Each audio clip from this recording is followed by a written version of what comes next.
Buenas tardes. Vaya abriendo su Biblia, por favor, en el Salmo 37. Salmo 37. Hemos titulado este salmo Esperar en el Señor. Esperar en el Señor. Este Salmo 37, hermanos, tiene 40 versículos.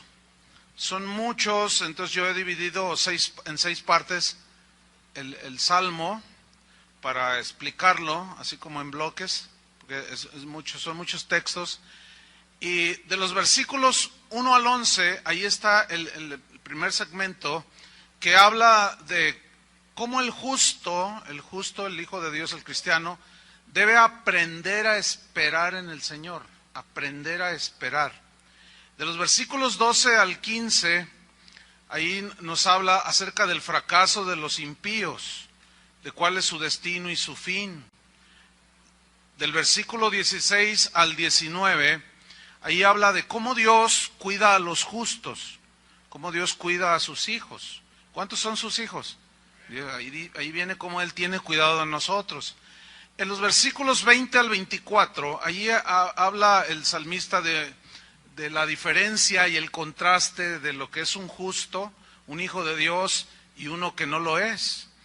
Y luego en los versículos 25 al 31 habla de la conducta característica que debe tener el justo, el Hijo de Dios, los hijos de Dios, y de los versículos 32 al 40 finalmente, ahí tenemos un vistazo así rápido sobre el futuro y la seguridad que los hijos de Dios tenemos en el Señor, si sabemos esperar en Él.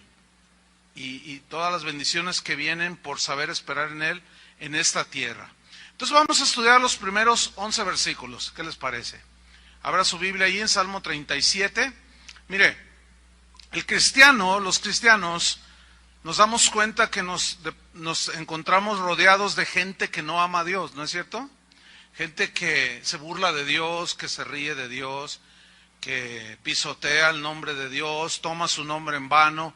Gente que no ama a Dios, y todo eso al justo, al Hijo de Dios, lo aflige al escuchar todas esas cosas que dicen acerca de Jesús, de Dios, como ellos toman muy ligeramente el nombre de Dios, lo toman en vano.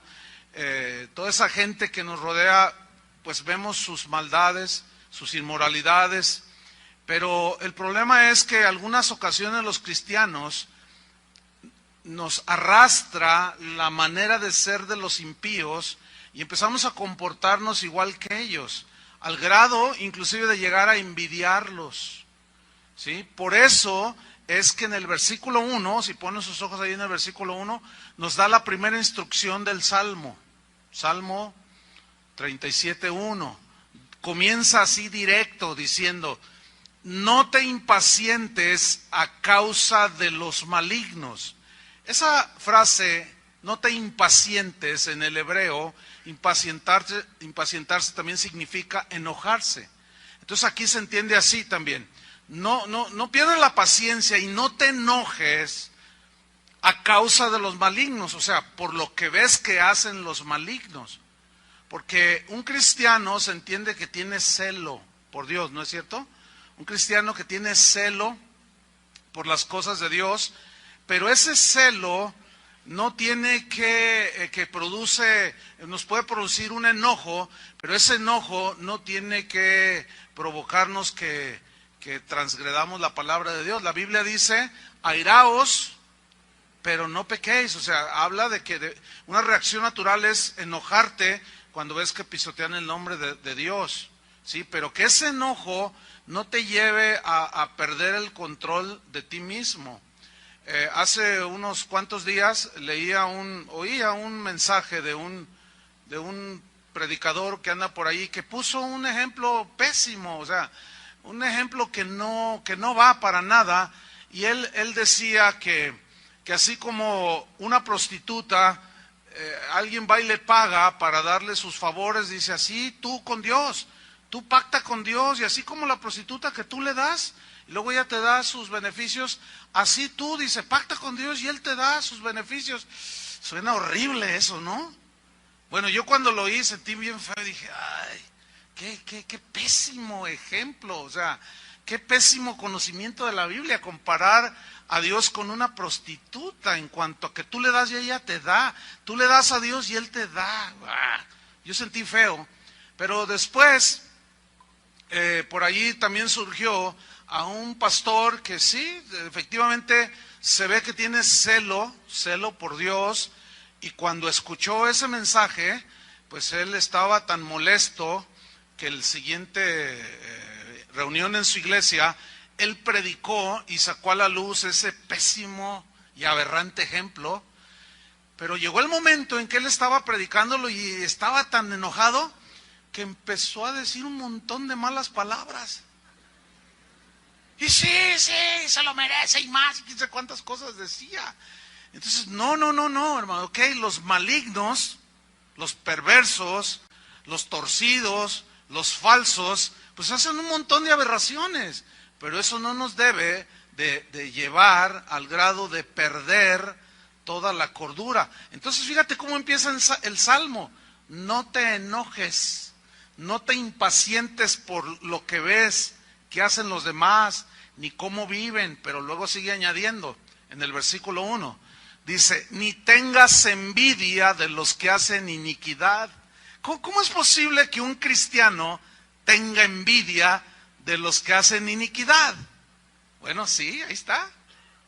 Si lo dice ahí es porque somos dados a eso.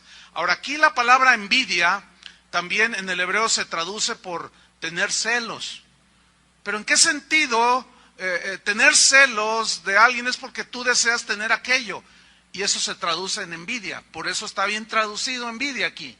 ¿Sí? Ni tengas envidia. Pero en realidad la raíz es más acercada a tener celos. Entonces dice, no te impacientes, no te enojes a causa de lo que ves en los malignos, todo lo que hacen y aún todo lo que tienen. Dice, no tengas celos de ellos, no tengas envidia de los que hacen iniquidad. ¿Pero envidia a qué? Vamos a ver, en el Salmo 73, búsquelo, porque aquí está el caso de un hombre llamado Asaf. ¿Quién era Asaf? Asaf era uno de los cantores en el tabernáculo de David, era uno de los dirigentes de la alabanza y la adoración, y de pronto él dejó todo para servir a Dios en ese ministerio, y él estaba dedicado a tiempo completo. Pero hubo un momento en que empezó a ver a los impíos, cómo prosperaban. Entonces mire, ponga atención ahí en el Salmo 73, versículo 2.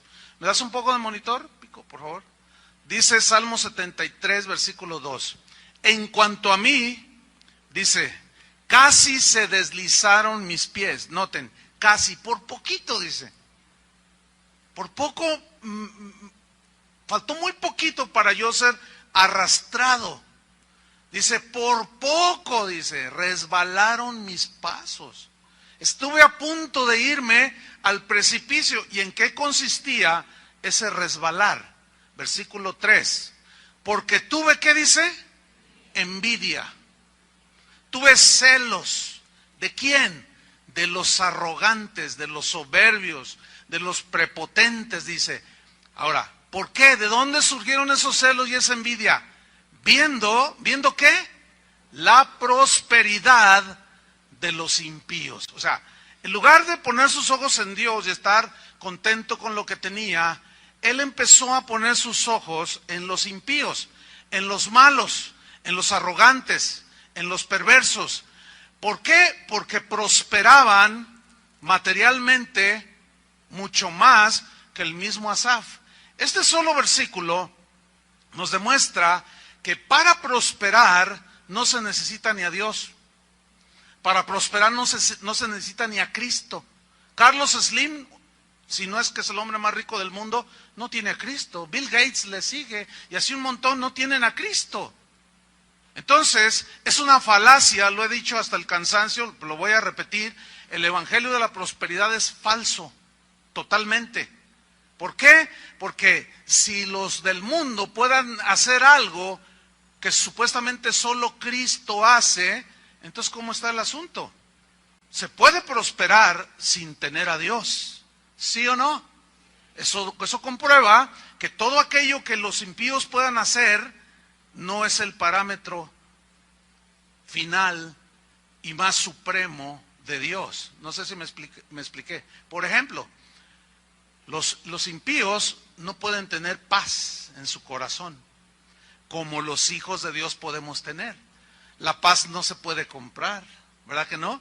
Tampoco se puede transmitir, es algo que tú tienes en tu relación con Dios. Entonces dice Asaf que él tuvo un traspiés, ahí estuvo a punto de la caída, porque comenzó a ver la prosperidad de los impíos, de los malos, y empezó a tener envidia de los malos. Dice el versículo 4, porque no tienen congojas por su muerte, pues su vigor está entero. No pasan trabajos como los otros mortales, ni son azotados como los demás hombres. O sea, aparentemente todo les sale bien. Por tanto, dice, la soberbia los corona, se cubren de vestido de violencia.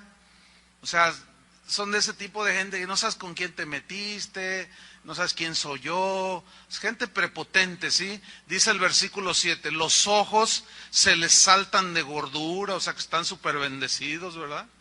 Dice, logran con creces los antojos del corazón, o sea, lo que ellos se proponen hacer lo alcanzan, lo logran, los impíos. Y escuche bien, sin Dios. Sin Dios, versículo 8, se mofan y hablan con maldad de hacer violencia. Hablan con altanería. Ahora, fíjate cómo Asaf está narrando dos cosas muy interesantes. Una, que los impíos prosperan y que son orgullosos, soberbios, prepotentes, se burlan de Dios, no toman en cuenta a Dios, en lo que ellos planean lo logran porque ellos tienen poder económico, tienen influencias, son compadres del gobernador, y si cometen algún delito por ahí, pues el procurador es su amigo y les tapa, y todo eso, ¿no?, que hay en el mundo. Entonces Asaf, más abajo en el Salmo 73, no lo vamos a leer, pero ahí dice, llegó un momento en que Asaf dijo, bueno, si estos malos, impíos, les va tan bien en la vida, dice, en vano yo he lavado mis manos. En vano yo le sirvo al Señor. ¿Por qué le sucedió eso a Asaf? ¿Saben por qué? Porque bajó su enfoque de su mirada, que la debería tener en Cristo, en Dios, la bajó al nivel de los hombres y empezó a compararse. Dijo, no, a ver, mira el vecino, es fraudulento, es mentiroso, engaña a la esposa y mira, ya está de puesto, lo subieron en su trabajo. Hace esto, hace el otro, mira, ya hasta estrenó un auto y yo ni bicicleta tengo. Entonces, escúchame bien, ahí es donde está la tentación para el cristiano, que todavía no ha sabido equilibrar que las riquezas que nadie puede tener son eternas, que es Cristo y su herencia espiritual que Él nos dejó, la paz, la misericordia, la gracia. ¿Quién tiene eso? Los hijos de Dios. Y somos inmensamente ricos. El problema es cuando empezamos a compararnos con los demás. Y luego en el mundo hablan de éxito y que usted logra lo que usted pueda, lo que usted anhele, usted lo puede tener y no sé cuánto. Entonces ahí andan los del mundo todos afanados. Nosotros bajamos la mirada de Dios y comenzamos a compararnos con los impíos. Y luego todavía se pone peor la cosa si a usted le predicaron incorrectamente, erróneamente, cuando le dijeron, si tú te entregas a Cristo, tu negocio se va a triplicar. Y resulta que te entregaste a Cristo y no solo no se triplicó, cerraste el negocio. Entonces el cristiano no entiende, no sabe y empieza a deslizarse en los caminos de Dios. Aquí nos lo dice el Salmo, volvamos al Salmo 37. El mismo David nos dice el fin de los malos, para tenerlo en cuenta, porque como hierba serán pronto cortados los malos, y como la hierba verde se secarán. Y luego en el versículo 3 empieza una exhortación de parte del el Espíritu Santo que inspiró a David, una exhortación a que nosotros confiemos en Dios. que no andemos envidiando ni entre nosotros mismos, mucho menos a los impíos. Tener celos de ellos, qué barbaridad. Versículo número 3 dice, confía en Jehová, dice, y haz el bien. Esa instrucción de confiar en Dios es para los cristianos. ¿Cuántos son hijos de Dios? Ok, mira, la palabra confiar aquí, en el hebreo, tiene una idea más amplia. Significa apresurarse a refugiarse en Dios. Es decir, viene la tentación y tú apresúrate, no a caer en la tentación. Apresúrate a refugiarte en Dios. ¿Me entienden? Viene la insinuación, viene la ocasión para la envidia, cuando empiezas a ver a nivel puramente humano y dices, y empiezas, Señor, ¿y entonces yo qué?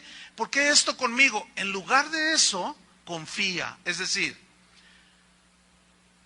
plenamente, de una manera apresurada, corre a refugiarte en Dios. Significa también estar tranquilo. O sea, tú mira a tu alrededor, puedes ver la prosperidad de los impíos, pero tú estate tranquilo, tú eres hijo de Dios, ¿sí?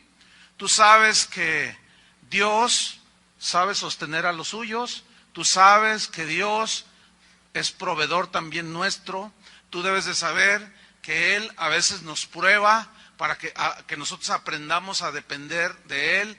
Tú debes de estar tranquilo y bien consciente, en paz, y saber que Dios en ocasiones permite situaciones difíciles en nuestra vida para que aprendamos cada vez a confiar en Él.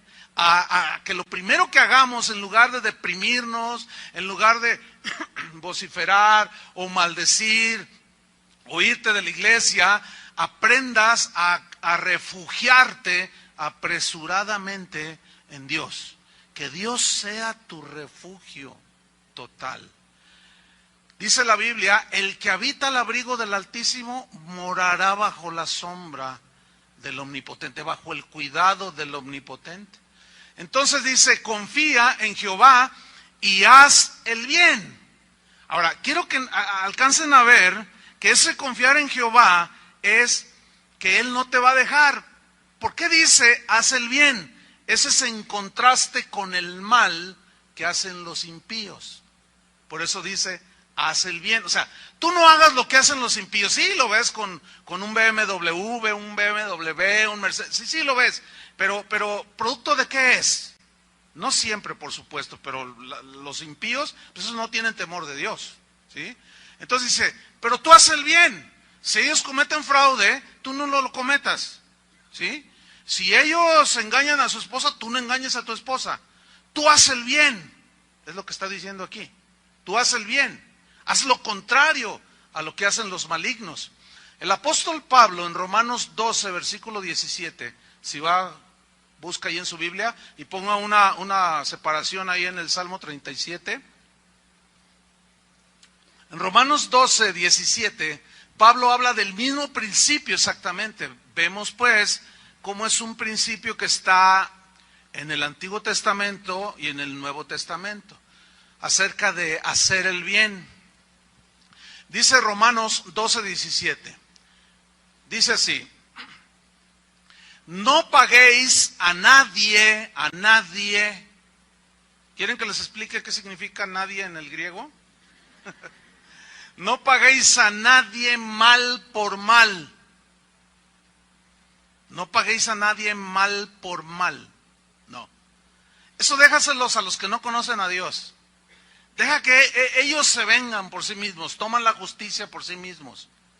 A ti, dice el Señor, a ti como hijo de Él, a ti no te es permitido pagar mal por mal a nadie.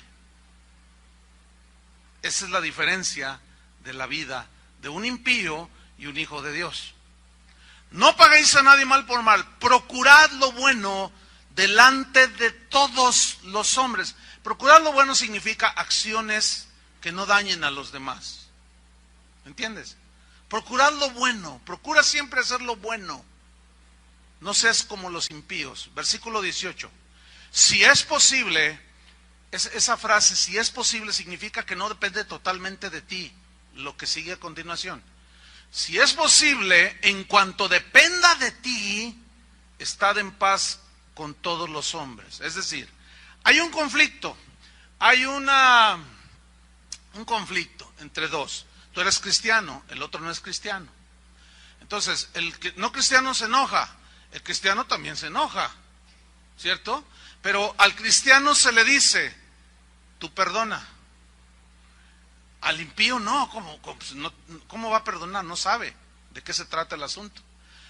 Entonces, cuando dice, procurad lo bueno, en cuanto dependa de vosotros, estad en paz, es entonces que tú tomas la iniciativa para sanar ese conflicto, ya sea en la familia, donde sea, esa situación que está dañando los sentimientos de la familia.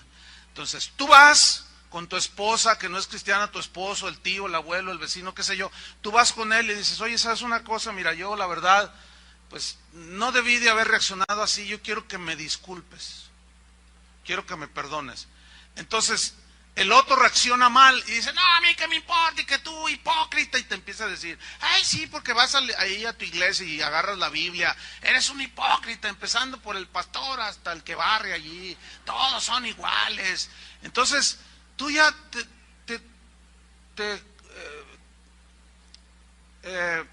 agüitas todo, te entristeces todo, entonces llegas y dices, ay, oiga, ¿me puede dar un consejo? Y cuentas la historia. Entonces, no, hermano, escúchame bien. Tú hiciste lo que tenías que haber hecho, en cuanto dependa de vosotros. ¿Qué depende de ti? Lo que dice Dios para ti. Hay cristianos que dicen, no, yo lo perdono si Él me perdona. Si Él se porta bien, yo me porto bien. No. Hay una frase que dijo un cristiano en la antigüedad, dijo, no esperes que los otros sean buenos cristianos para entonces tú comportarte como buen cristiano. No, tú sé cristiano.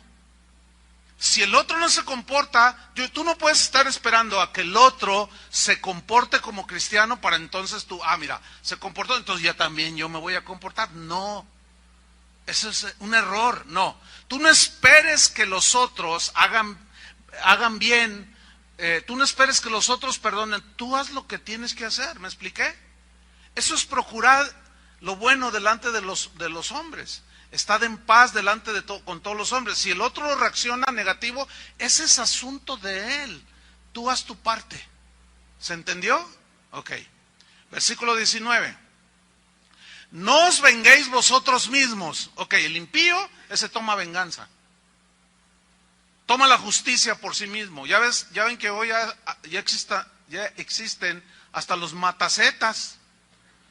O sea, los ejecutadores ahora los están ejecutando. ¿Por qué? Porque se justifican los matacetas diciendo, es que el gobierno no hace nada. Entonces, como mataron a mi primo, entonces como el gobierno está vendido y dice un montón de cosas, entonces yo tomo la justicia en mis manos y yo investigo y ya sé quiénes son y van y lo matan. Pero nosotros no, hermano, nosotros somos cristianos. Bueno, se supone, ¿no? Que somos. Que dice, no os venguéis vosotros mismos, amados míos, dice. No, para nosotros no es la venganza, hermano. Así es que si alguien te calumnia, tú no tomes represalias, tú no contestes la agresión, no te rebajes al nivel de un impío. Y ahorita vamos a ver cómo el Salmo nos da las respuestas a todas estas situaciones. No te vengues por ti mismo, sino dejad lugar a la ira de Dios, porque escrito está, o sea, porque Dios lo dijo. ¿Qué dijo Dios? Mía es la venganza, yo pagaré, dice el Señor. Cuando Dios dice, mía es la venganza, esa venganza no está motivada por el resentimiento, porque Dios es santo. Esa venganza habla de un pago y se refiere a la justicia de Dios que ha sido violentada. Y como Dios es un Dios justo, Él tiene que dar el pago a cada uno conforme a sus obras. Entonces, si alguien te calumnia, si alguien te defrauda, y luego tú vas y lo delatas delante de un juez, luego el juez se vende, como no suele suceder, ¿verdad? Se vende con el tranza, con el ofensor. Entonces tú, ¿ya qué te queda a ti? ¿Ya qué puedes hacer? Nada. ¿Sí? Entonces, fíjate, hasta la gente que no es ni cristiana, cuando está en el dolor de la injusticia, dicen, bueno, aquí la justicia de los hombres se compra, se vende, y el que tiene dinero, ese tiene justicia. Y el que no tiene dinero, como yo, decía un señor que le mataron un hijo, pues yo no puedo comprar la justicia. Dice, pero hay una justicia que nadie puede comprar, y es la justicia de Dios. Y yo me esperaré a que Dios haga justicia. A veces nos dan lecciones de más sobriedad y de más entendimiento que los que decimos que somos cristianos, que da vergüenza. No, hermanos, la venganza es del Señor. Tú no te cobres por ti mismo. No te defiendas a ti mismo. Deja que Dios sea tu defensor. David decía, cuando se juntaron los malignos contra mí para comer mis carnes, dice, yo esperé en Él, yo confié. Y a mí Dios me guardó, a mí Dios me defendió. ¿Por qué? Porque David era inocente de lo que le estaban acusando. Sigue diciendo el versículo 20. Así que si tu hermano, tu enemigo, tuviere hambre, ¿qué? Dale de comer. Si tuviere sed, dale de beber. Eso ya rebasa cualquier ética puramente humana. ¿No es cierto? ¿Por qué? Mira, si tu enemigo tuviere hambre, dale de comer. ¿Qué mandato, no? Si tu enemigo tuviera sed, dale de beber. Pues haciendo esto, dice, ascuas de fuego amontonarás sobre su cabeza. Este es un hebraísmo que significa tu enemigo quedará avergonzado porque él te hizo un mal. Y tú cuando lo viste en desgracia le hiciste un bien. Pero eso es divino, eso es de Dios. El versículo 21 dice, no seas vencido de lo malo, sino vence con el bien el mal. O sea, no te dejes vencer de lo malo, vence con el bien el mal. Aquí hay una hermanita, y aquí está ahorita, me contó algo bien tremendo. Resulta que ella es una persona sencilla, es una mujer humilde, sencilla, ama a Dios con todo su corazón, y decía que sus familiares, sus hermanas, sus hermanos, la querían despojar de sus bienes de ella. Pero ella decía, no, pero ¿por qué?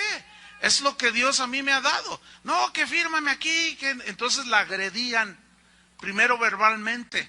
Bueno, llegó el momento en que la agredieron físicamente y la golpearon con puños y pies. Y aquí está esa hermanita ahorita. Y cuando ella me contó, me dijo, ¿qué hago? Le dije, bueno, ora por tu familia, que Dios tenga misericordia. Entonces, bueno, sí. Pasó como un mes y medio, no sé, y vino conmigo hace como unos 15 días. Y me dijo, pastor, ¿se acuerda lo que le comenté de mi familia? Fíjese que mi hermano, uno de los que me agredían, se subió a un árbol, algo estaba haciendo ahí cortando ramas, no sé, y que se cae del árbol. Pero se vino y dio el ranazo. Y pues imagínate caerte de una altura 5 o 7 metros. Dice, no, pues ahí quedó, llegó la ambulancia. Bueno, llamé a la ambulancia, se hizo todo aquello. Entonces, pues ahí estaba mi hermano todo mal, todo quebrado y todo mal. Dice esta hermanita. Entonces yo me acerqué con él y le dije, mira, tú no te preocupes. Pero fíjate, yo noté que lo que ella me estaba contando le salió espontáneo. Y dijo, no te preocupes, yo te voy a venir, yo te voy a cuidar, yo te voy a hacer tu sopita, yo te voy a hacer tu caldito, yo te voy a cuidar de ti. Y dice que el hermano así todo cabrón, nomás la miraba. Así como diciendo, ¿y ahora esta? ¿Ves? ¿Qué sucedió allí? Esta hermana no fue vencida de lo malo, sino venció con el bien el mal. Esta hermana no se dejó vencer por la amargura, por el enojo, por la revancha, ¿entienden? Por la venganza, no.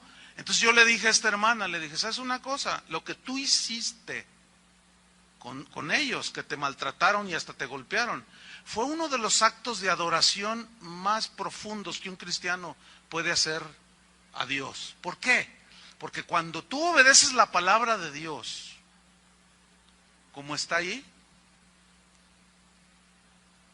estás honrando a Dios, estás siendo dócil y obediente, y te estás portando como lo que es una cristiana.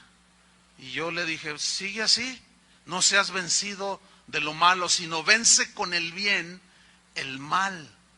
Esta frase de vencer es tomada de los luchadores grecorromanos de aquellos tiempos, que luchaban entre sí, pero como ahora los luchadores, bueno, ya degeneró en todas unas payasadas, ¿no? Los luchadores, ¿no? Pero siempre había bueno, los luchadores estaban ahí en el Coliseo, y siempre había quien le iba a cierto luchador grecorromano y luego a otro. Pero siempre había algo muy que todavía se da en las luchas, como que unos representaban a lo bueno y otros a lo malo. ¿Sí? Ahora en la lucha libre que se estila en esos tiempos son los técnicos y los rudos. Y los técnicos supuestamente representan a los buenos y los rudos a los malos, ¿verdad? Y la mayoría de la gente le va a los técnicos, o sea, a los buenos. Entonces cuando empiezan a luchar, el técnico, el bueno, lo hace bajo las reglas, pero el rudo, el malo, empieza a hacer cosas prohibidas.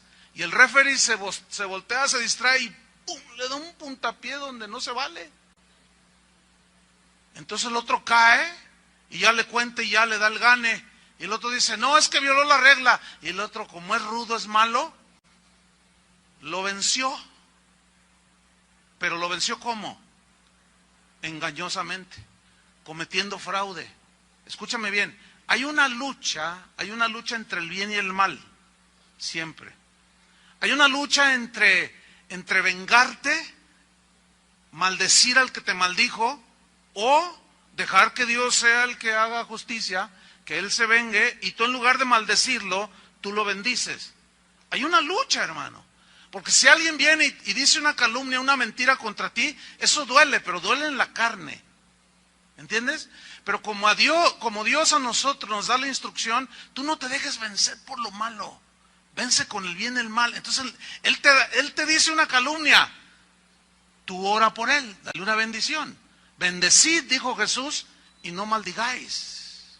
¿Están entendiendo, cristianos? Entonces, fíjate, volvamos al Salmo 37. Entonces dice, después de que nos dijo, no tengas envidia, no te enojes, no tengas celos, dice, mira, tú confía en Jehová, apresúrate a refugiarte en Dios y haz el bien, dice, y habitarás en la tierra. Eso sí, esa es una frase que significa vivirás en paz. No hay nada como vivir en paz, hermanos, aquí en esta tierra. Y luego dice, y te apacentarás de la verdad. Esa palabra apacentar es un término que se usaba en relación de un pastor con ovejas, como vimos en el Salmo 23, que él apacienta sus ovejas, ¿verdad? Entonces, apacentarse es alimentarse, tener abundancia de pastos buenos. Entonces, fíjate lo que dice aquí, tú no te dejes vencer por el mal, sino vénselo con el bien. Entonces tú vas a tener mucha paz, y la verdad va a ser tu alimento continuo. La verdad va a ser tu alimento. Tú vas a estar rodeado de la verdad de Dios, y esa va a ser tu seguridad. En el versículo 4 viene una frase muy interesante. Dice así, versículo 4. Deleítate a sí mismo en Jehová, y Él te concederá las peticiones de tu corazón. ¿Habían oído ese versículo? De memoria. Se lo saben muchos cristianos. Ok, pongan mucha atención. Ese versículo ha sido mal interpretado, desgraciadamente. Cuando lo sacas de su contexto, de los textos que lo rodean, los que vienen antes y después, pues le puedes dar la aplicación que más se te antoja, ¿no? Comúnmente, generalmente, este versículo se aplica más o menos a lo siguiente: deleítate a sí mismo en el Señor y Él concederá las peticiones de tu corazón. Se aplica así. Está en la alabanza, estamos en la adoración, estamos en ese momento lindo como hace un rato, ¿no? De pronto el que está dirigiendo la alabanza en cualquier iglesia dice: hermanos, la Biblia dice, deleítate a sí mismo en el Señor y Él concederá las peticiones de tu corazón. Suena bien, ¿no? Dice, entonces, como nos estamos deleitando en la presencia del Señor, en la adoración, ahorita es el momento en que tú le pidas a Dios los deseos de tu corazón. Así se interpreta. Pero déjenme decirles una cosa, es errada esa interpretación. Es incorrecta la interpretación. ¿Por qué? Porque si ustedes ven en el Salmo desde que empezó, no está hablando de eso. Está hablando de comportamiento, ¿sí o no? Está hablando de no celes, no envidies, no te vengues, no, ¿verdad? Entonces, ¿qué significa deleitarse? Bueno, ahí va. La palabra deleítate viene de un término hebreo que es anag. Y anag tiene varios significados, entre otros significa ser suave, habla de docilidad, ser maleable, dice el diccionario en hebreo, ser maleable, es decir, ser dócil. La maleabilidad es una palabra que describe una de las características del oro, del metal, que significa que con por ejemplo, 1 kilo de oro, o menos de medio kilo de oro, lo tienes ahí en una barra, lo fundes, entonces el artesano lo empieza a trabajar y con ella puede cubrir el Ángel de la Independencia en la Ciudad de México, que no es de oro macizo, ¿entienden? Se ve de oro, pero es una cubierta muy finita.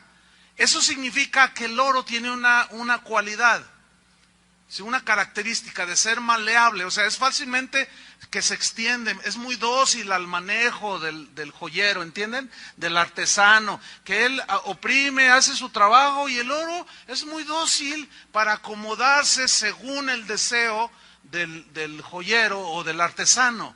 Entonces, fíjate bien, pon atención, lo que está diciendo, los primeros 3 versículos está hablando, no tengas envidia, no seas celoso de los impíos, no te vengues por ti mismo, no haz el bien, no hagas el mal, sé maleable. Y ser maleable significa ser obediente a su palabra. Y entonces dice, Él te concederá las peticiones de tu corazón. Entonces, ven cómo el contexto nos está pues confirmando que esa interpretación que yo les mencionaba no es correcta. ¿Por qué? Porque puede estar alguien allí entre toda la multitud, alguien que, bueno, hace gestos y pone carita de San Martín de Porres o de la Madre Teresa de Calcuta y hasta hacen los mismos gestos que uno cuando adora a Dios, ¿no? Pero ese que está allí, así cantando, y ay, mira cómo está en la adoración, se está deleitando en el Señor, ese puede ser un adúltero. Puede tener doble vida, puede ser un ladrón, puede ser un ratero, un mentiroso, un fraudulento, ¿me entienden?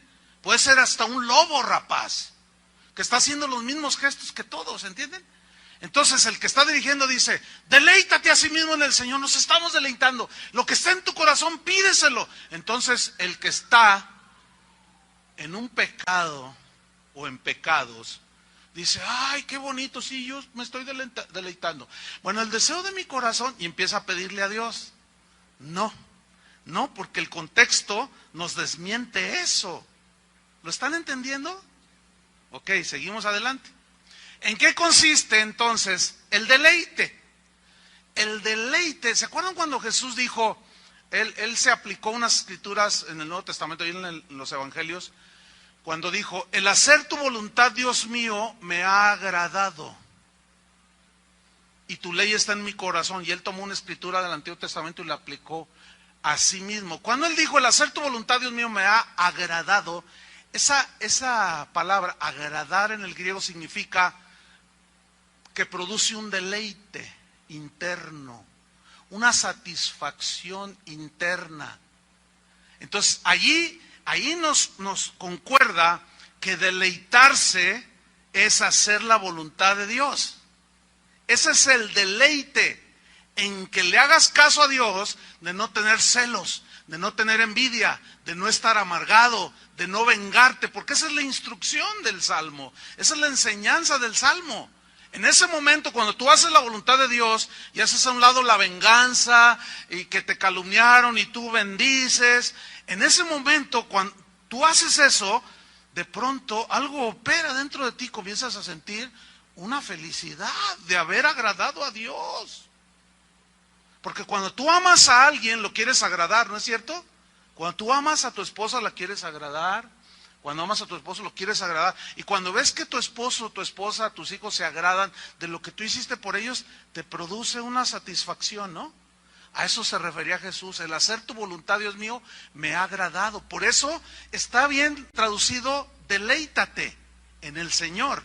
Pero va de acuerdo con los 3 versículos anteriores, que hablan de no envidies, no te vengues, no, etcétera. Y Él te concederá las peticiones de tu corazón. ¿Por qué? Porque el ser dócil y obedecer su palabra, el ser maleable y hacer lo que Dios quiere, el corazón del cristiano, cuando hace la voluntad de Dios, porque la conoce, el corazón del cristiano se alinea con la voluntad de Dios. ¿Sí? Es decir, sabe lo que está haciendo. ¿Por qué? Porque lo ve en la palabra de Dios. El cristiano, por ejemplo, el cristiano que es maleable, obediente, no anhela las cosas de este mundo, sino las cosas eternas. ¿Por qué? Porque así dice la Biblia. Poned la mira en las cosas de arriba donde está Cristo. ¿Sí? No pongas tu mira en las cosas terrenales. Entonces, esa es la instrucción de Dios. ¿Por qué? Porque el impío pone sus ojos en las cosas de este mundo. Pero al cristiano Dios le dice, no, tú no, porque todo esto se acaba. Tú vas a poner tu vista en Cristo. Tú vas a poner tu vista en las cosas de arriba. Entonces, cuando tú pones tu vista en las cosas de arriba, te ubicas y empiezas a pedir conforme a la voluntad de Dios. ¿Sí? Por ejemplo, un varón, cabeza de hogar, bien ubicado, comienza a orar muy diferente y dice, Señor, ayúdame a ser un mejor esposo para mi esposa y un mejor padre para mis hijos. ¿Ustedes creen que eso está en la voluntad de Dios?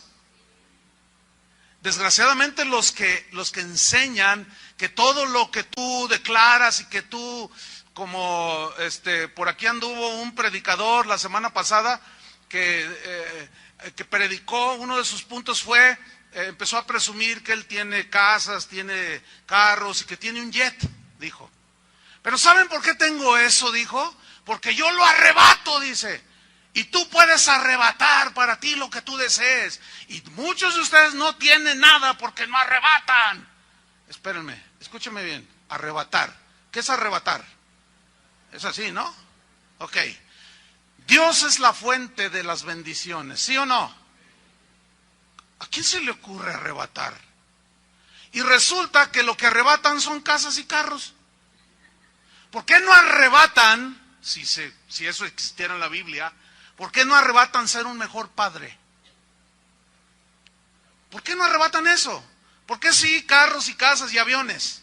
¿Por qué no arrebatan ser una mujer dócil a Dios, sometida, que cuide su hogar? ¿Por qué no arrebatan eso, señoras? ¿Y por qué si arrebatan un mejor puesto, la gerencia? ¿Y por qué? Porque están todos desubicados. Entonces el cristiano que es dócil, que es maleable, formable por Dios, pues hace la voluntad de Dios y se deleita en obedecerle. Y le produce una paz y un deleite y una felicidad. Entonces, un cristiano obediente que es maleable se alinea, es más fácil alinearse a la voluntad de Dios, hermanos. Un cristiano que es dócil y obediente sabe que Jesús dijo, busca primeramente el reino de Dios y su justicia, primeramente. Y todas las demás cosas, las cosas terrenales, serán, ¿qué? Dijo, añadidas. Entonces el cristiano sabe. Por eso es que las oraciones de un cristiano que se deleita en Dios, que es maleable, que obedece la palabra de Dios, escúchenme bien, raras veces y pocas veces sus peticiones tienen que ver con lo terrenal, con lo material. Pablo oraba y decía: Señor, yo oro para que el entendimiento sea abierto. Yo oro para que un espíritu de sabiduría sean dadas, un espíritu de conocimiento. Esas eran las oraciones de Pablo. Yo oro para que la gracia de Dios abunde en sus corazones. Esas eran las oraciones diferentes de un verdadero apóstol de Jesucristo. ¿Están comprendiendo? ¿Por qué? Porque ya está bien ubicado el cristiano, y como es dócil, sabe que Dios no lo va a abandonar. Sabe que Dios le va a dar un techo, le va a dar un trabajo, y cuando lo pierda lo va a sostener de manera sobrenatural, pero el cristiano sabe que Dios no lo va a dejar. ¿Sí o no? Por eso el cristiano está confiado, está tranquilo, y en esa confianza permite que Dios se glorifique. Y es ahí precisamente donde tú y yo vamos a conocer a Dios en una dimensión más profunda. Fíjate, este principio que yo le estoy enseñando, a mí en lo personal me ha llevado pues a enfocarme obviamente en las cosas de arriba, ¿sí? Les voy a decir algo que muy pocas veces he platicado, pero hoy lo voy a contar. Miren, con los dedos de mis manos, aquí, 10 dedos, puedo contar, y me sobran bastantes, las veces que yo he pedido algo material a Dios. ¿Pero cómo? No. ¿Por qué? ¿No lo necesito? Claro que lo necesitamos. ¿Pero por qué no? Ahora, ¿está mal pedir? No. Pero fíjate lo que dijo Jesús. Ustedes cuando pidan, digan: el pan nuestro de cada día, dánoslo hoy. El pan, o sea, lo elemental. Entonces, si analizamos las oraciones que se hacen en las iglesias, con los pastores enfrente, los deseos de los corazones de la gente, tú dices: ay Dios, esto no parecen iglesias cristianas, estos parecen clubes del oso Balú, o qué sé yo. O sea, nada que ver con los deseos internos de un cristiano bien ubicado, ¿me entienden? ¿Por qué? Porque el cristiano que está bien centrado en el Señor sabe, repito, que Dios da todo por añadidura, ¿no es cierto? Y de las veces que he pedido algo, o que un cristiano que está enfocado con el Señor, de las veces que pide algo material, casi siempre no son ni para él. Es que, miren, les soy sincero, Dios lo sabe. Yo no recuerdo la última vez que yo pedí algo material para mí. No, la última vez que yo me acuerdo por ahí, traté de hacer memoria, ¿saben? Cuando yo pasé enfrente de este auditorio en el que estábamos, que era un cine aquí, ese yo lo pedí, se lo pedí. Pues no es para mí. Bueno, Dios al fin y al cabo conoce y sabe. Y cuando entré en ese lugar que parecía la cueva de Batman, estaba espantoso este lugar. Yo me paré aquí donde estoy justo. Estaba oscuro, estaba terrible. Por ahí entraba en aquella ventanita que nunca la tapamos, entraba un poco de luz. Y yo me paré aquí y esto era un desastre. Pero cuando me paré aquí yo le dije al Señor: Señor, yo quiero este lugar. Y el Señor me dijo: es suyo ese lugar. No hubo manipulación de dinero, no manipulamos las ofrendas. Dios dio este lugar y lo pedí, pues ni siquiera es para mí. Es para todos, porque no, aquí está sentado muy a gusto, escuchando. Entonces, hermano, mira, un cristiano dócil y obediente descansa en Dios, confía en Dios. Vamos al versículo 5 rápidamente. Porque un cristiano obediente, maleable, lo que hace es lo que viene aquí a continuación, que viene en imperativo, es un verbo imperativo: encomienda a Jehová tu camino. Es imperativo, o sea, es un mandamiento. ¿Por qué? Porque tendemos a confiar en nosotros mismos, tendemos a confiar en nuestros propios planes, porque encomendar aquí en el hebreo significa poner en las manos de Dios algo. Ponerlo en las manos de Dios. Por ejemplo, tú sufres mucho porque tu esposo no es cristiano. Y bueno, hay casos muy extremos, ¿verdad? Ahora ya hasta se droga, antes te engañaba, pero ahora ya hasta se droga. Entonces tú estás desesperada, pero todo eso hay que añadirle que ahora te golpea el hombre ese. Entonces dices, ¿qué hago? Pides consejo, ¿qué hago? Porque pues yo lo amo. Entonces la instrucción bíblica es: encomienda a Jehová tu camino. O sea, todo lo que tú hagas, aquí camino, habla de lo que tú haces, tu conducta. Encomiéndate, ponte en las manos de Dios y pon en las manos de Dios a tu marido. ¿Qué vas a hacer cuando, o qué debe hacer un matrimonio que su hijo se va del hogar? Y tú le has llamado la atención, lo has reprendido y él se te pone al tú por tú y hasta te avienta como queriendo pelear. Se cree muy gallito. Entonces tú te destrozas por dentro. Y dices, no es posible que ese bebé que yo presenté en la iglesia ahora se esté rebelando a sus padres y se esté yendo al mundo. ¿Qué tienes que hacer? ¿Preocuparte todos los días así? No. ¿Qué dice? Ponlo en las manos de Dios. ¿Entiendes? Ponlo, encomienda al Señor. Ponlo en las manos de Dios. Que vas a hacer un negocio, que los planes que tú tengas, ponlos en las manos de Dios. Bueno, ya viene el 2012.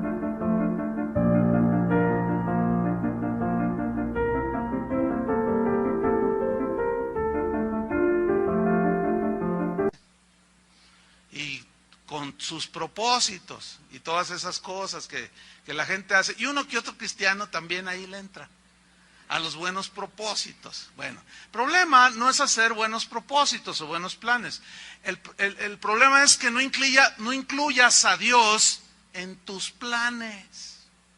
Ese es el problema, y aún muchos cristianos. Entonces tú te adelantas y así con arrogancia: este año que viene, compro casa. Cálmate. ¿Sabes qué es eso? Eso es jactancia. Más bien deberíais de decir, si Dios quiere y está en su plan y en su voluntad, podremos comprar este año nuestra casa. Y si no, para el otro. Y si no, para el otro. Y si no, pues hasta que lleguemos a las moradas eternas. ¿No es cierto? El problema es que no incluimos a Dios en los planes. Pero este año voy a hacer un tremendo negocio, y haces todos los planes de tu vida. Tus buenos propósitos. ¿Se acuerdan de los que hicieron esas cosas, los propósitos cuando iniciaba el 2011? Pues ya se terminó el 2011. ¿Dónde quedaron todos sus planes? Y algunos de ustedes se sintieron frustrados. Y decretaste, y estableciste, y ordenaste, y quién sabe cuánta cosa hiciste. ¿Y qué pasó? Nunca incluiste a Dios en tus planes.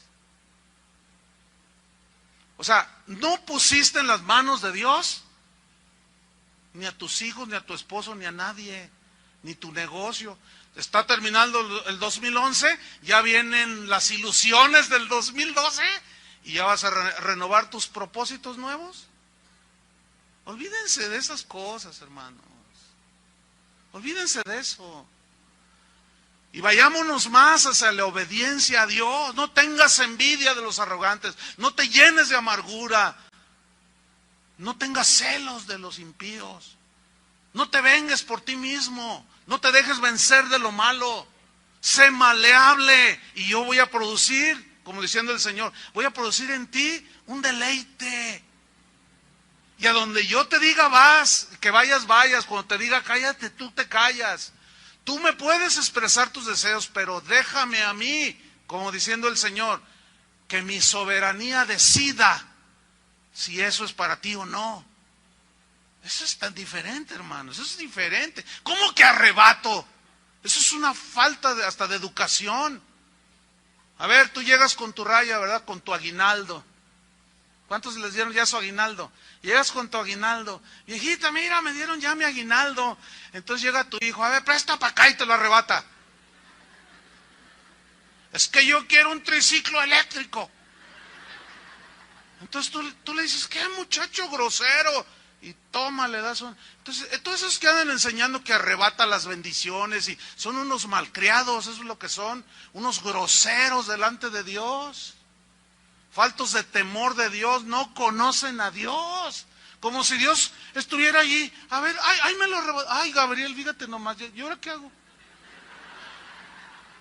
Ay, Dios, puras tonterías, y por eso la gente comete tonterías.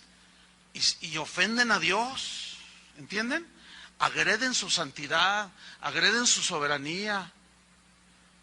Y no es así. Encomienda a Jehová, ponte en las manos de Dios. El Proverbios 16:3, no lo busquen, dice, encomienda a Jehová tus obras, o sea, todo lo que haces, y tus pensamientos serán afirmados. Es decir, tú encomienda a Dios, quiero hacer esto, Señor. Si está en tu voluntad, pues tú guíame. Y Él va afirmando tus pensamientos, ¿entiendes?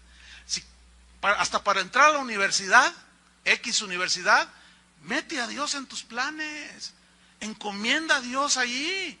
Mira lo que hizo Jesús. Primera de Pedro, allí sí búscale. Primera de Pedro 2:20.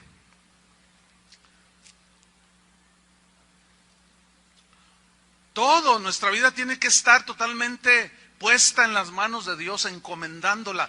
Aquí vemos un pasaje que se refiere al sufrimiento de Jesús.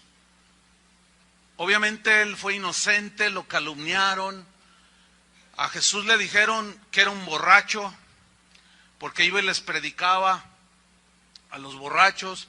Lo invitaban a cenar con gente de mala reputación allí en el pueblo. Y él aceptaba la invitación, pero con el propósito de irles a predicar el evangelio, ¿sí? Entonces le decían, borracho y comilón, le decían, porque le gusta ir a los banquetes de los malos, de los publicanos. Un día estaba en la casa de un hombre, de un fariseo llamado Simón, y ahí estaba Jesús. Entonces dice que entró una mujer que traía un frasco con perfume de mucho precio. Y se postró ante Jesús, rompió el frasco y empezó a ungir los pies de Jesús con ese perfume.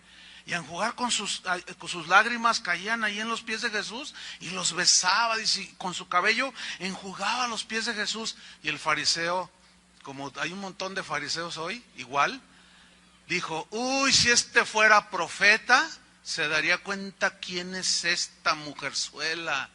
Y Jesús lo mira y dice, Simón, Simón. Bueno, no, bueno, eso es algo mexicano.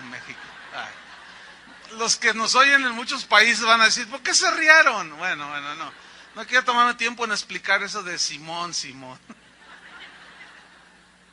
Bueno, dice, mira Simón, yo entré a tu casa y no me lavaste los pies, que era una atención. Entré a tu casa y no ungiste mi cabeza con aceite. Eres un fariseo. Y bueno, lo acusaban a Jesús.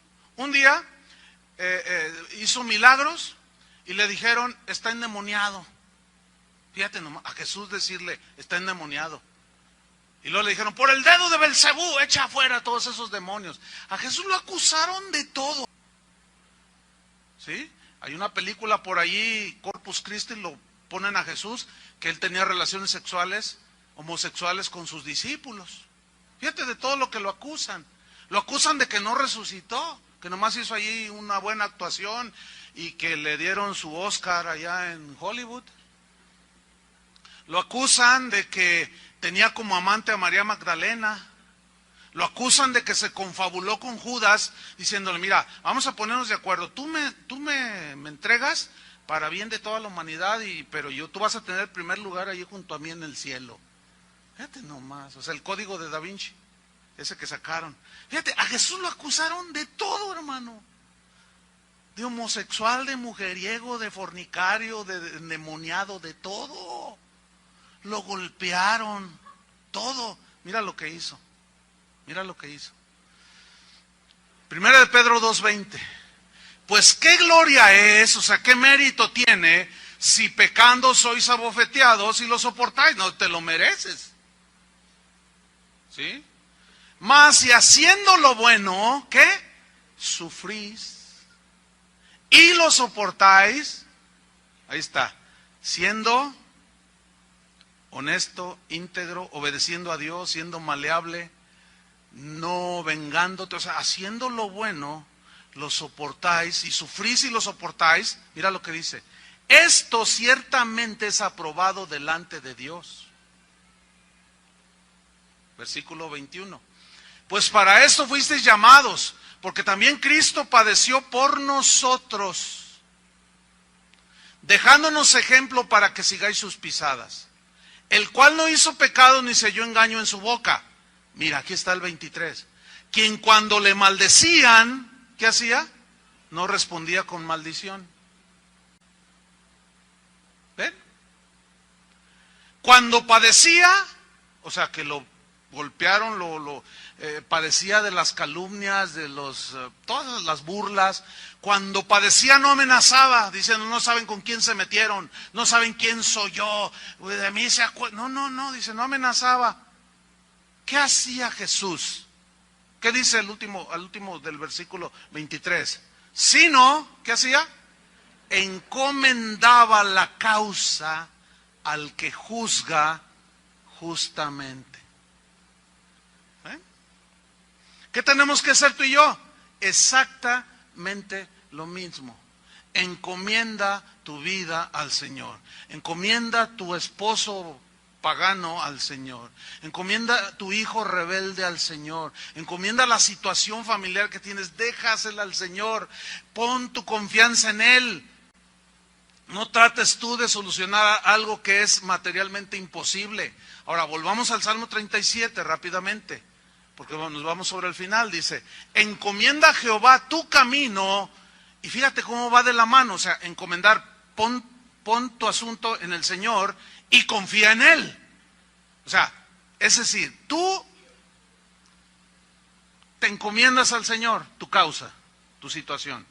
La encomiendas para que Él obre, pero luego la instrucción es, una vez que hayas encomendado a Jehová tu vida, tu camino, tu familia, confía en Él.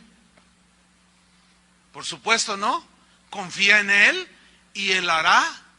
En la versión en lenguaje sencillo se lee, pon tu vida en las manos del Señor y confía plenamente en Él y Él actuará en tu favor. Versículo 6, exhibirá tu justicia como la luz y tu derecho como el mediodía. Significa que todos verán con claridad que tú eres un hombre justo, que eres una mujer de Dios, ¿entiendes? Así como brilla el sol a mediodía. ¿Cómo brilla el sol a mediodía? Salgan ahorita, miren, bueno, ya pasó de mediodía.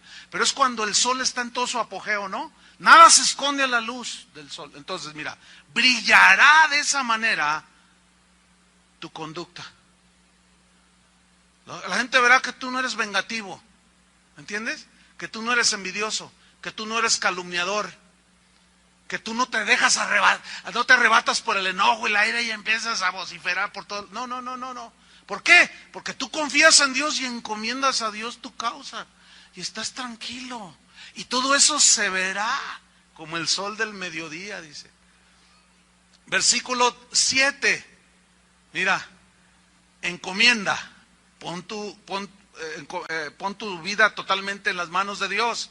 Confía en Él. Tienes que descansar en Él. Él va a obrar. Y una vez que hiciste eso, viene una instrucción en el versículo 7, que sigue a esas 4 que ya mencionamos. Dice, guarda silencio ante Jehová. La frase guarda silencio en el hebreo da la idea de estar mudo, o sea, de no hablar. Pero dice el diccionario que por implicación es detenerse en seguir hablando, es decir, callar, ¿sí? Y ese callar, ¿por qué? Porque tú ya depositaste en el Señor tu causa, ya la encomendaste. Entonces estás confiando en Él, de que Él va a obrar a tu favor. Porque así es lo que dice. Entonces tú ya guardas silencio. Ok, estás bien herido, pero ya no andas regando tu amargura por todos lados. Ya te quedas callado delante del Señor. ¿Por qué? Porque ya encomendaste tu causa. Porque ya estás confiando que Él va a hacer algo a tu favor. ¿Me estoy explicando? Guarda silencio, estate quieto, pero también tiene la idea de descansar. O sea, como ya encomendaste a Dios lo que tú no puedes hacer, tienes que descansar, ¿no es cierto? Callado, guardar silencio, reposar significa estar sosegado. ¿Por qué? Porque sabes que Dios sí es todopoderoso y que Él va a sacar tu inocencia a la luz, tu justicia como el mediodía, las peticiones de tu corazón acerca de tu esposo, tu esposa, tus hijos, qué sé yo, esas tú vas a esperar a que se cumplan, que Dios haga ese favor contigo. Ahora bien, fíjate, cuando estás en la batalla, en el conflicto, como tú ya encomendaste a Dios y confías que Él hará, no te apresures a vociferar. ¿Entiendes? No te apresures a hablar. Cállate. Como ya descansaste en el Señor, entonces eso debe de provocar guardar silencio ya y no andarle contando a todos sus amarguras, tus amarguras, y menos las publiques por internet, y menos en tu Facebook. Y no, es que esto y que el otro y que él dijo y que él me hizo y que no sé qué y que bla, bla, bla. Ya cállate la boca. Si eres cristiano y estás encomendando a Dios tu causa. A ver, dile a tu vecino, calladito te ves más bonito. Ay, qué horrible es uno que dice que es cristiano y saca su amargura por todos lados. Qué espantoso es eso. Y, es que mi esposa, es que el pasado, ay, qué horrible es eso. Ok, ¿qué pasó ahí? Encomienda a Dios tu causa, descansa, confía y guarda silencio. Y mira lo que viene a continuación. Ve, yo quiero que pongas en tu mente todas estos cuadros, dice. Guarda silencio, o sea, ya estás tranquilo, confiando en Él. Y luego dice, y espera en Él. Eso es lo más difícil, hermano. Esperar. Dios le dijo a Abraham, te voy a dar un hijo, te voy a dar una descendencia grande. ¿Saben ustedes cuánto tardó Dios en cumplir su promesa de darle un hijo a Abraham? 25 años. Y Abraham no era de esos payasos de que arrebato tu promesa. No. El problema es de que en la soberanía de Dios Él sabe cuándo cumple su promesa. Puede tardar un día, 15 minutos o 25 años. Pero vean, en la impaciencia de Abraham cometió un gravísimo error. Tuvo un hijo fuera de su matrimonio. Se llamó Ismael.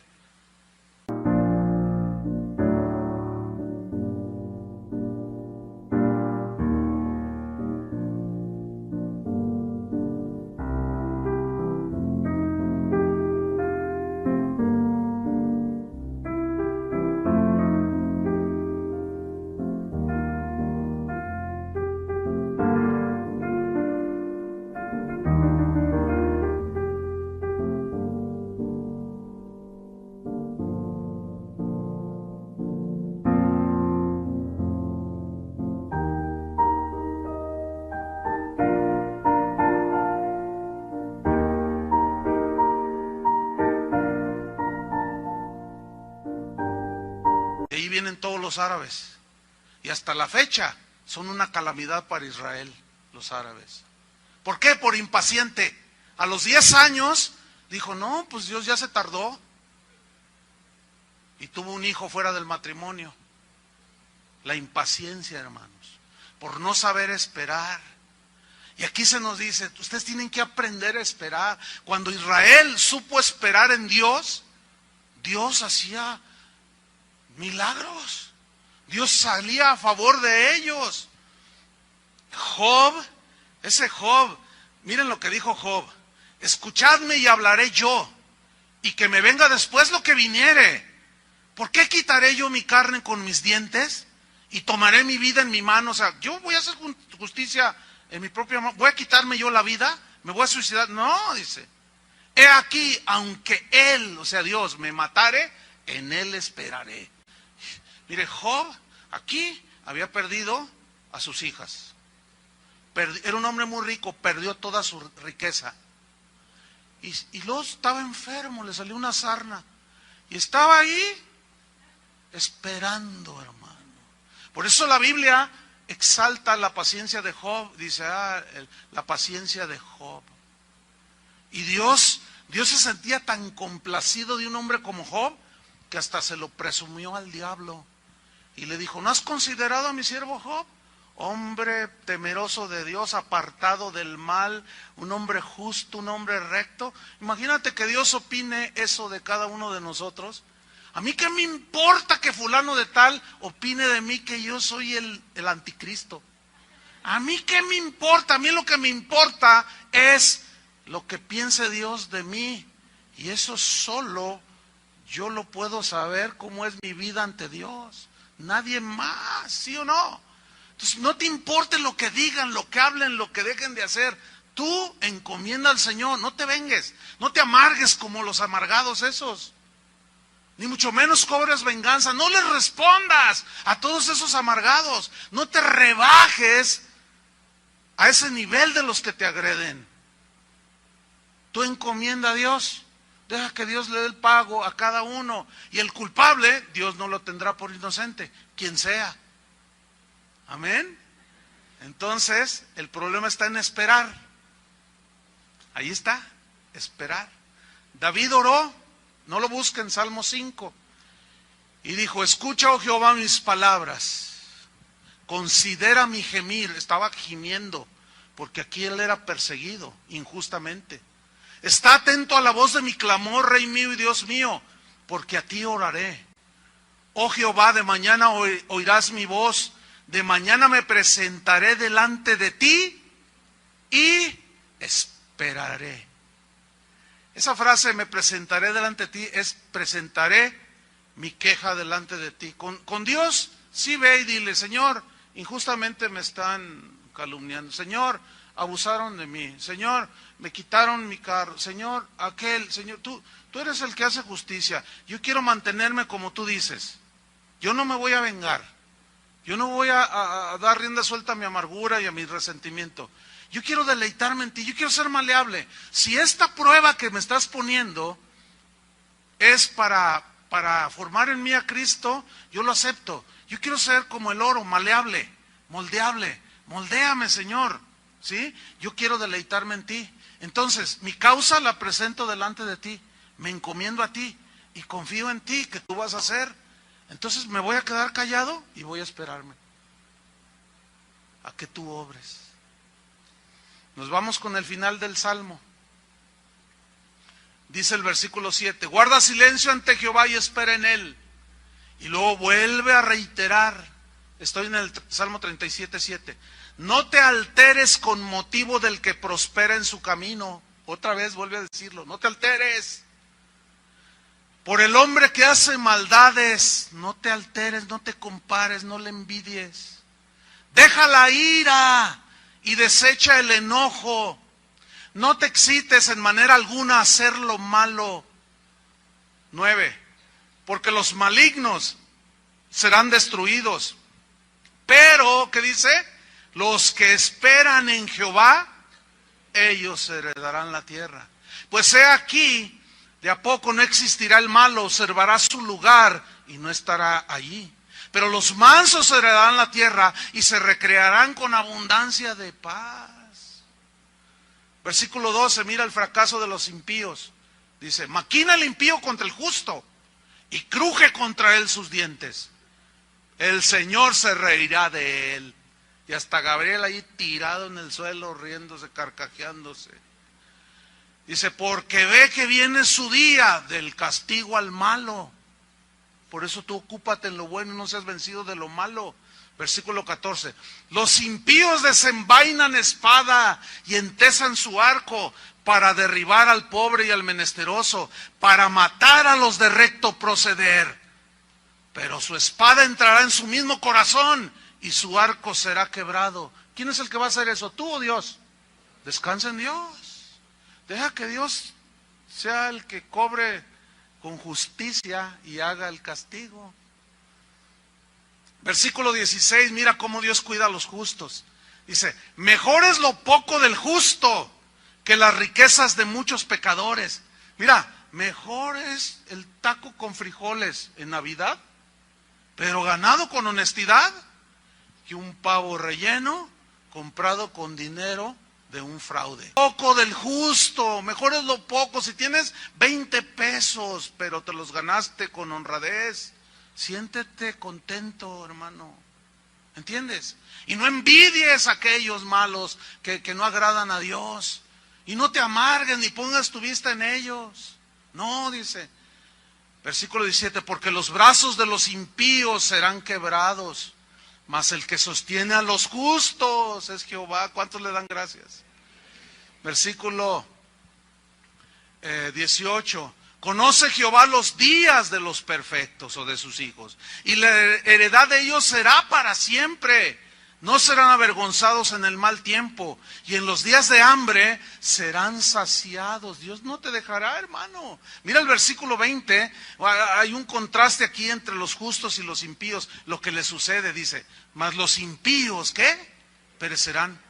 A nosotros nos guardará, pero los impíos perecerán.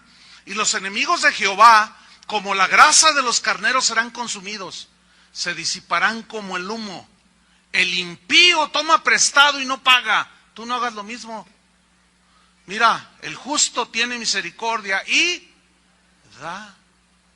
Porque los benditos de él heredarán la tierra, y los malditos de él, o sea de Dios, serán destruidos. Por Jehová son ordenados los pasos del hombre, y él aprueba su camino. Nadie tiene esa capacidad de aprobar tu proceder y tu caminar en Cristo. Solo Dios. Aquel que se atreva a aprobar tu camino, si hiciste bien o si hiciste mal, se está poniendo en el lugar de Dios. Solo Dios es el que aprueba tu camino, dice. Versículo 24. Cuando el hombre cayere, se refiere al justo, no quedará postrado, porque Jehová, ¿qué? Sostiene su mano. ¿Cuántos le dan gracias a Dios?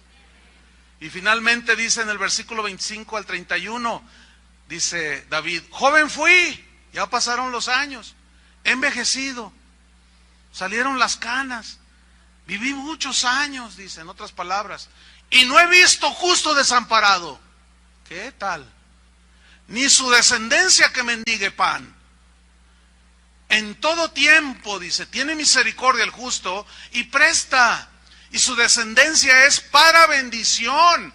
Por lo tanto, dice, apártate del mal y haz el bien y vivirás para siempre. Porque Jehová ama la rectitud y no desampara a sus santos, a sus hijos.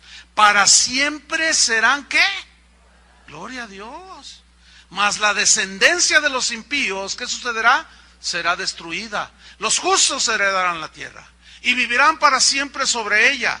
La boca del justo habla sabiduría, y su lengua habla justicia. La ley de su Dios está en su corazón, por tanto sus pies no resbalarán. Y termina dando una mirada hacia el futuro, pero una mirada de seguridad, y dice así, ok, dice el 32, acecha el impío al justo y procura matarlo, pero Jehová no lo dejará en sus manos, ni lo condenará cuando le juzguen. Espera en Jehová y guarda su camino. Ese es el mensaje. Espera en Jehová, guarda su camino, y él te exaltará para heredar la tierra. Cuando sean destruidos los pecadores, lo verás. Vi yo al impío sumamente enaltecido, y que se extendía como laurel verde en una aparente bendición y prosperidad. Pero él pasó y aquí ya no estaba. Lo busqué y no fue hallado. Considera al íntegro y mira al justo, o sea, Dios. Porque hay un final dichoso para el hombre de paz. Mas los transgresores serán todos a una destruidos. La posteridad de los impíos será extinguida, pero la salvación de los justos es Jehová. Y Él es su fortaleza en el tiempo de la angustia. Jehová los ayudará y los librará. Los libertará de los impíos y los salvará. Y aquí está de nuevo. Por cuanto en Él esperaron. Ese es el mensaje de hoy. Esperar en el Señor. Amén. Oremos. Señor, te damos gracias por tu palabra. Gracias porque ciertamente ella en todo momento cuando escudriñamos tu palabra nos podemos mirar en la condición en la que estamos, Señor. Gracias porque, Señor, tú nos exhortas a no ser impacientes, a no enojarnos por causa de los malignos, a no tenerles envidia, celos, amargura. Nos exhortas a no vengarnos, a no pagar mal por mal, sino a vencer con el bien el mal. Gracias, Señor, por enseñarnos a confiar en ti, apresurarnos a refugiarnos en ti cuando viene la lucha, el conflicto, la necesidad, la calumnia. Aprender a confiar en ti y hacer el bien, a no ser vencido de lo malo, a no ponernos al nivel de los impíos o de los rebeldes, de los amargados. De esa manera viviremos en paz en esta tierra y la verdad será nuestro alimento. Ayúdanos, Señor, a deleitarnos, a ser maleables, dóciles y obedecer tu palabra, Señor. Entonces nos alinearemos a tu voluntad y es cuando tú concederás las peticiones de nuestro corazón. Esas peticiones pueden estar en tu plan y ser respondidas o otorgadas en un día, una semana o 25 años. Eso está en tu soberanía, Señor. Nosotros somos respetuosos de ti, no queremos arrebatar nada. Nosotros recibimos por medio de la fe, pedimos, creemos que aquello que está conforme a tu voluntad nos es dado. Y cuando no está conforme a tu voluntad, no nos amargamos, ni nos resentimos, ni nos sentimos menos. Simplemente entendemos que no es tu voluntad y eso nos basta, Señor, cuando nos dices no. Por eso es que encomendamos nuestro camino a ti, nos ponemos en tus manos. Encomendamos nuestros familiares que todavía no te conocen, la situación en el trabajo, la calumnia de aquella persona. Como Jesús, quien cuando le maldecía no respondía con maldición, no amenazaba, sino que encomendaba la causa al que juzga justamente. Ayúdanos a confiar en ti, Señor, porque tú obrarás a nuestro favor. Y guardaremos silencio delante de ti, porque ya encomendamos la causa. Y seguiremos adelante, Señor, esperando con paciencia la venida del Señor. Esperando con paciencia que tú nos sigas formando. Esperando con paciencia que el hijo que se fue regrese al seno del Padre. Que el marido que anda en malos caminos retorne. Esperaremos, Señor, con paciencia hasta el final. Como dice tu palabra, que los antiguos heredaron las promesas por medio de la fe y la paciencia y supieron esperar. Enséñanos, Señor, a esperar en ti. En el nombre de Jesús. Amén. Que Dios les bendiga a todos, hermanos.